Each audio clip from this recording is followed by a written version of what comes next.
අපි හැමෝටම කරන්න ඕන. ඒත් පටන් ගන්නම බැරුව කල් දාන වැඩ තියෙනව නේද?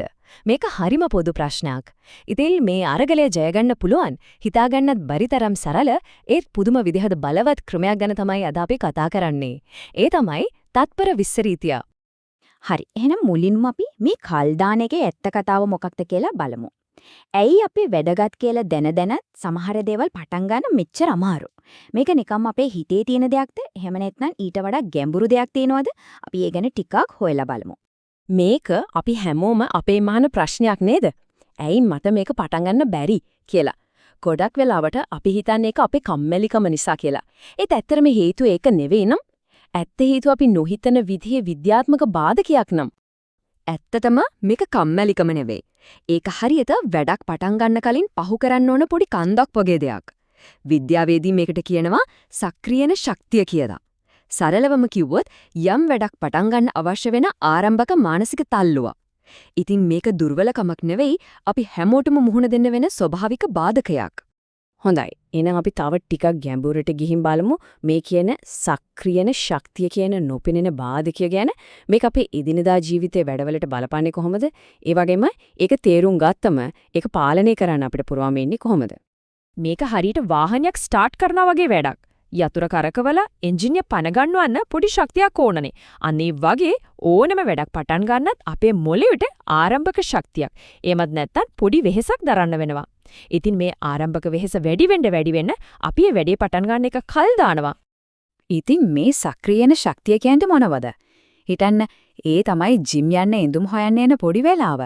නැත්තම් අල්මාරියේ ඇරලා গিitar එක එළියට ගන්න තියෙන පොඩි කම්මැලිකම. මේ වගේ පුංචි බාධක නේද අපිව ලොකු වැඩවලින් පස්සට අදින්නේ.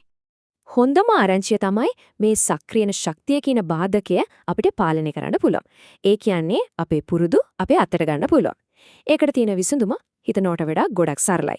ඒකට තමයි අපි කියන්නේ තත්පර 20 විසඳුම කියලා. ඔව්. නිකම්ම ඉලක්කම 20. මේ සරල ඉලක්කම තමයි අපේ පුරුදු සම්පූර්ණයෙන්ම වෙනස් කරන්න යන යතුරු. තත්පර 20ක් කියන්නේ ඊටාම පොඩි කාලයක්. ඒත් ඒ පොඩි කාලය ඇතුලේ අපේ හැසිරීම පාලනය කරන්න පුදුම බලයක් තියෙනවා. ප්‍රීතිය හරිම සරලයි. අපි ඇති කරගන්න කැමති හොඳ පුරුද්දක් පටන් ගන්න යන වෙලාව තත්පර 20කින් අඩු කරන්න. ඒ කියන්නේ ඒක පටන් ගන්න තියෙන බාධාව අර පොඩි කැමැලිකම පුඩුවන් තරම් අඩු කරන එක. එච්චරයි. දැන් අපි බලමු මේ තත්පර 20 රීතිය පාවිච්චි කරලා හොඳ පුරුදු ගොඩනගා ගන්නේ කොහොමද කියලා. මොකද ආරම්භයේ පහසු කිරීමෙන් අපිට ඕනෑම හොඳ පුරුද්දක් අපේ ජීවිතේට ලේසියෙන්ම එකතු කරගන්න පුළුවන්. මේ උදාහරණය දිහා බලන්න. වම් පැත්තේ තියෙන අපහසු ක්‍රමය. අල්මාරිය අරින්න ඕන, කේස් එක එළියට ගන්න ඕන, ඒකේ අරින්න ඕන, ඊට පස්සේ গিitar එළියට ගන්න ඕන, පියවර ගොඩයි. ඒ දකුණු පැත්තේ බලන්න පහසු ක්‍රමය.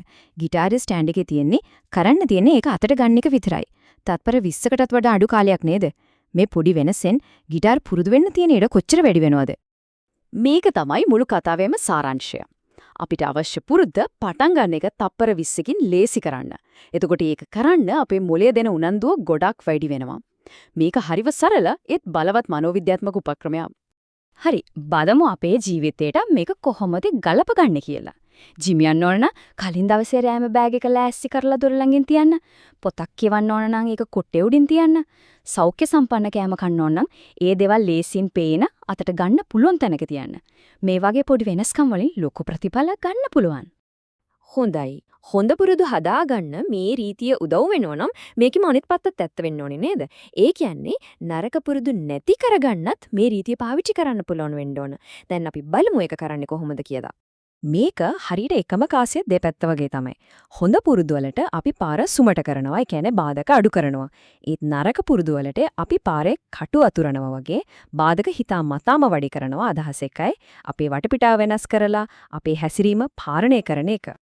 මෙතනදී අරමුණ තමයි නරක පුරුද්දක් කරන්න හිතන ආවේගයයි ඒක ක්‍රියාත්මක කරන එකයි අතරට තප්පර 20ක පොඩි පරතරයක් හදන එක.